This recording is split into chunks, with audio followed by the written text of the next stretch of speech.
Hi everyone and welcome. Today I'm going to show you all of the books that I either finished or DNF'd in March. Now unfortunately I do have one DNF, but apart from that one, most of the books that I picked up I quite enjoyed, so I'm happy with how March went. Please let me know in the comments down below how your March reading month went and if you picked up a new favorite. Now, I finished 7 books in March and 2 of them were non-fantasy. So I'm actually quite proud of myself that I went out of my comfort zone and I picked up 1 contemporary romance and 1 classic. And in the end, I quite enjoyed both of those, so I do think that that's a mission accomplished. The 5 other books that I picked up, of course, are fantasy, and I did do 3 continuations of series, so I'm happy with that. I did start 1 new series, but that's only a duology, so I will be able to finish up that one rather soon as well. And then I also picked up a fantasy standalone. So a lot of great books, but we are going to start with a downer because I am going to talk about my DNF first.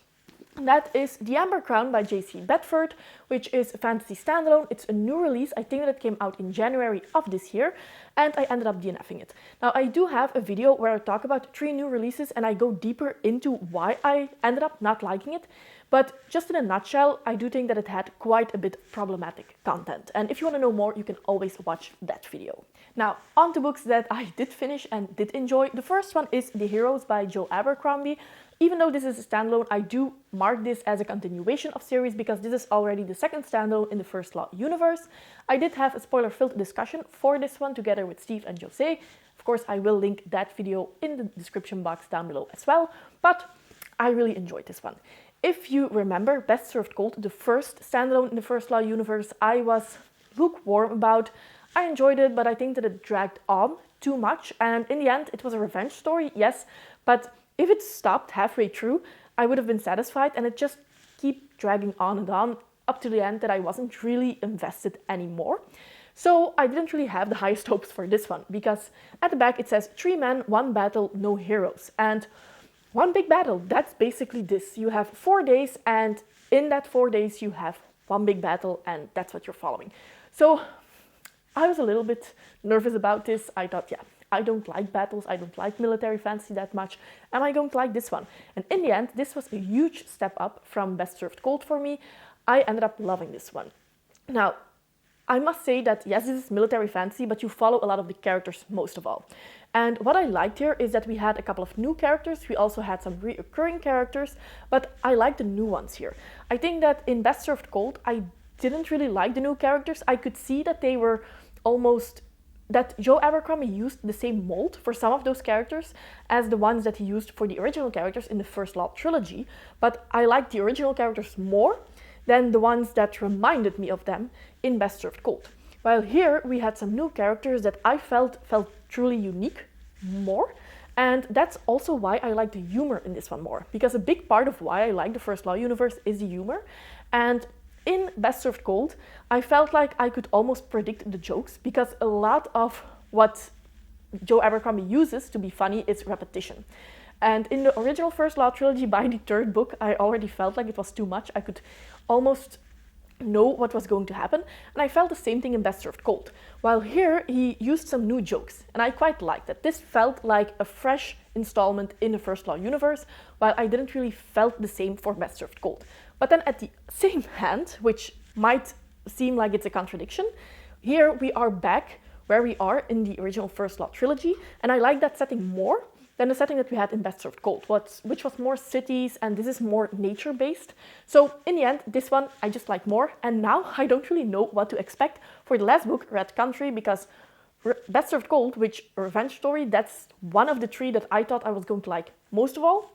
I didn't really, and then this one, The Heroes, a battle story, which I thought I was going to like least of all, I ended up loving. So now for Red Country, which is, if I'm not mistaken, a Western vision of Joe Abercrombie, I don't know what I'm going to think about it, but it's on my TBR for April, so I will know quite soon. Then I picked up a new release, and that is Temple of No God by H.M. Long. Now, this one is marketed as a standalone. In my opinion, it's definitely a sequel of her first book, which is called Hall of Smoke, that came out in 2021. Now, I did talk about that new releases video that I uploaded a couple of weeks ago, and I also talk about this book in that video. So I will, of course, link it in the cards up above if you want to watch it after this video. Now, I'm lukewarm about this. It's fine, but I wouldn't heavily recommend it. In any case, pick up Hall of Smoke first. And if you think that Hall of Smoke is an okay read, but you're not really dying to pick up the sequel, I would say you're fine with just reading Hall of Smoke. This one is definitely not an improvement. In my opinion, I actually liked Hall of Smoke more.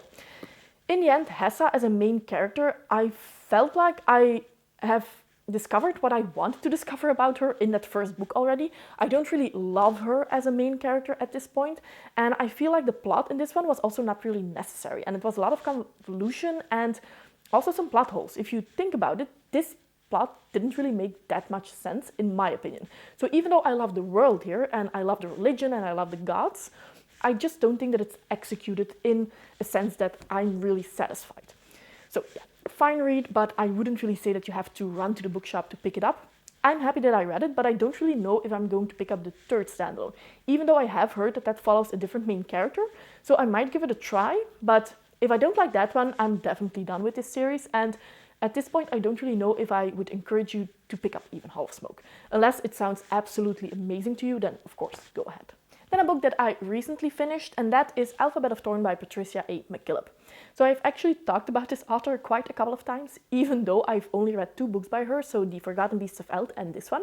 But this is an author who writes original fairy tales, and a lot of her books are quite short and are standalones. So of course, I'm immediately intrigued by that because I love fairy tale retellings and original fairy tales. Yes, sign me up. Now, The Forgotten Beasts of Eld, I liked it, but it was very just a fairy tale. So you don't really dive deep into the characters, you don't have a lot of character development because most original fairy tales don't really have that either. They're just about the meaning behind it and of course the lesson that they want to convey. While in this one, I thought that there was a lot more meat to it. I liked the characters, I liked getting to know the characters, I liked to see the transformation of some of these characters, and just in the end there was more meat to the story. Also, there is a twist at the end and everything gets explained, and I just love that. I knew halfway through that I was going to like this book, and I actually included it in my spring recommendations list when I was only halfway through, but in the end I'm so glad that I did because it only got better. If anything, I think that the beginning was the weakest part. But yes, one of the favorites that I picked up this month, and I'm definitely going to read more of Patricia A. McKillop's works. And then a quite similar book, because this is also a fairy tale retelling, but this is by one of my favorite authors, and of course the book is Wildwood Dancing by Juliette Marillier. So this is the first in a duology, and this is also the first YA works by her that I have picked up. And I can definitely see why this is being marketed as YA, but I loved it just as much as her other works. And I think of everything that I have read, this is most reminiscent of Daughter of the Forest, which is my favorite book of all time. Probably because it's also a fairy tale retelling and it has the same level of whimsicalness and just a fairy tale feeling, very atmospheric in my opinion. So this is the retelling of the 12 dancing princesses, and in this book you follow a household where only sisters are being born. So you have 5 or 6 sisters in this book if I'm not mistaken, and I really love that. Just all women living together, loving each other, having a great time, and not some kind of jealousy between them. I really liked that. I thought that was very wholesome. Now this is definitely a more darker read than you would think. It has some dark moments, and even though I will always advocate of picking a book up whenever you want, no matter the season, if you are looking for a book to read in October and you're a scaredy cat and you don't want to read anything really scary but just some darker moments, then I do think that Wildwood Dancing would fit pretty well. I highly recommend it. It does feel like YA because even though this still has a very beautiful writing style typical for Juliette Marillier, it's not as elaborate as some of her other works, and it does jump a little bit easier into the plot. It's more fast-paced, even though it's still a slow book, but it's more fast-paced than some of her adult works. But it's amazing, and if something is holding you back to pick this one up because you think, well, it's YA, maybe it's not as good, don't. Just pick it up, it's amazing, and I think that either Daughter of the Forest or this one would be a great one to start your Juliette Marillier journey with. So happy that I finally picked it up, and I cannot wait to pick up the second book in that duology. Then, of course, our March pick for the Ladies of the Night Court, where we pick one book to read together during 24 hours. Of course, we will not always finish in 24 hours, but we try to read as much as possible in that time span, was Lingus by Mariana Zapata. So this is a contemporary romance, and we follow a main character who goes to a porn convention together with her best friend. She meets a guy there. She doesn't really know anything about him, but of course, surprise, surprise, he is a porn actor. They become friends and maybe something more. So this is very far out of my comfort zone, but I did finish this book in a day. So I did finish it within the 24 hours of the readathon.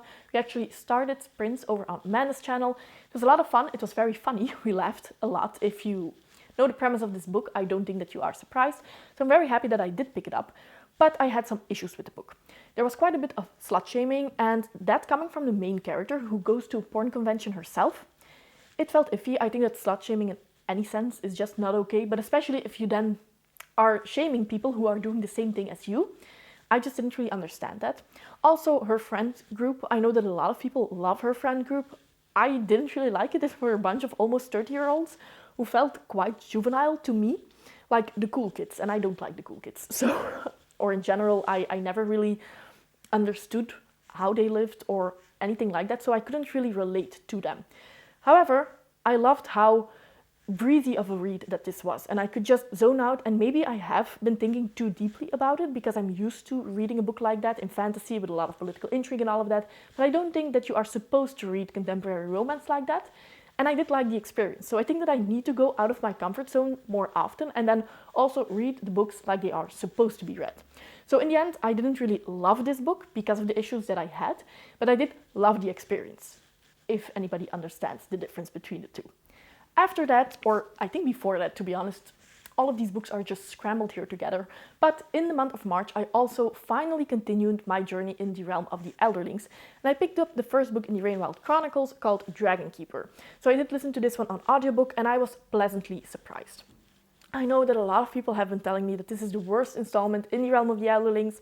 Some people who have been telling me that they didn't really enjoy this series, which is a quartet. And I was afraid to pick it up, because I have been loving Robin Hobb's writing style so much. I've been loving everything that I have been reading in the realm of the Elderlings, that I was afraid that even knowing some of the criticisms, my expectations were still going to be too much.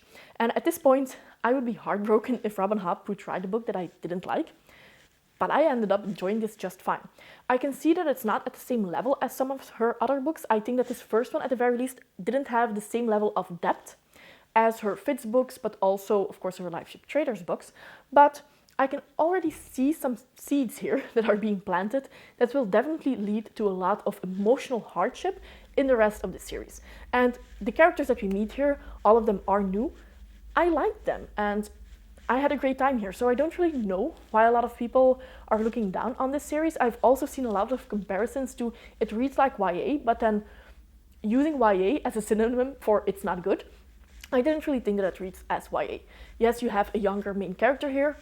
When we meet Fitz in the Farseer trilogy, he is, 6 years old? So I don't really think that that counts, because if anybody calls Farseer YA, I'm going to have a fit. So yeah, I don't think that this reads as YA. I think that it's not as deep as a story in the first one, but I do think that that's going to change afterwards. And I don't think that that does anything to the enjoyment that you have. So if you are afraid of starting the Rainwild Chronicles, I would say it's not as good as the other books in her series. It's still an amazing read, and I quite enjoyed it.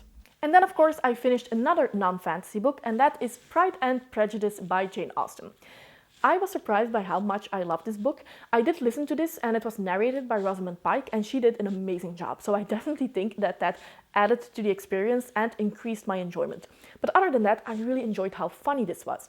I really like it when we are following a main character who is a bit of a snob, maybe. I would definitely say that Lizzie is a snob in this book, even though she's talking about other people as if they are too proud, but at the same time, she is. And I definitely understand the Pride and Prejudice title. When I finished this book, I laughed a couple of times out loud, and this is one of those books where for the longest time not a lot happens. You're just following these people living their lives.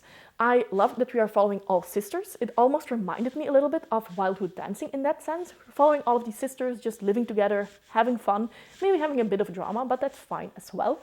And yeah, I just like that. I don't need to have a lot of plot. I don't need to have a fast-paced book. However, I do think that at the end, there was definitely plot. And I've heard people talk about Jane Austen a couple of times as this is just following people living their lives, nothing happens.